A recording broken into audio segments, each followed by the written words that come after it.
జరిగిన ఎన్నికల్లో ప్రజలు ఇచ్చిన తీర్పుని స్వాగతిస్తున్నాము. ఖచ్చితంగా ఈ క్షేత్ర స్థాయిలో జరిగినటువంటి ఎన్నికల్లో ప్రజలదే అంతిమ తీర్పు. మీ తీర్పుని ఖచ్చితంగా స్వాగతిస్తున్నాం, గౌరవిస్తున్నాను. ముందుగా అఖండ విజయాన్ని మూటగట్టుకున్న కూటమికి ధన్యవాదాలు. పెద్దలు నారా చంద్రబాబు నాయుడు గారికి, అలాగే పవన్ కళ్యాణ్ గారికి, బీజేపీ సభ్యులందరికీ, పురంధరేశ్వరి గారికి, అందరికీ కూడా హార్దిక కృతజ్ఞతలు తెలియజేసుకుంటున్నాము. అలాగే వైసీపీ గెలుపు కోసం కష్టపడ్డ ప్రతి కార్యకర్తకి, ప్రతి ఒక్కళ్ళకి, వైసీపీ కుటుంబం మొత్తానికి కూడా పేరు పేరున ధన్యవాదాలు. ఎస్, ఓడిపోయాము, కానీ ఒకటి గుర్తుపెట్టుకోవాలి, గెలిచిన నాడు ఎప్పుడూ విర్రవీగలేదు విజయ గర్వంతో. ఓడిపోయిన నాడు ఏనాడు కూడా కుంగిపోలేదు. అలాగే ఈసారి కూడా మన జగన్మోహన్ రెడ్డి గారు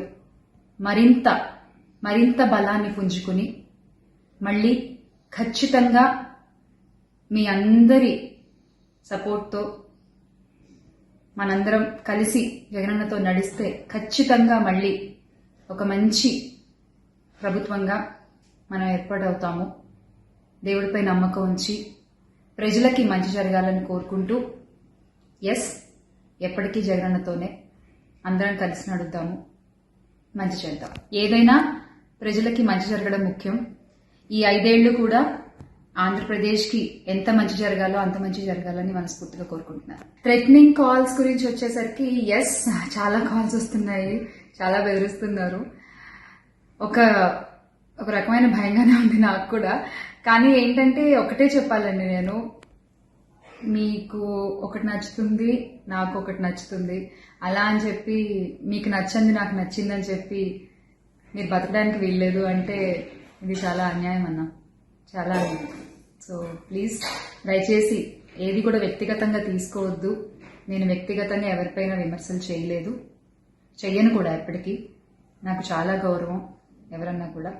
వ్యక్తిగత విమర్శలు ఏవి నేను ఎప్పుడు చేయలేదు, చేయను, మళ్ళీ చెప్తున్నాను.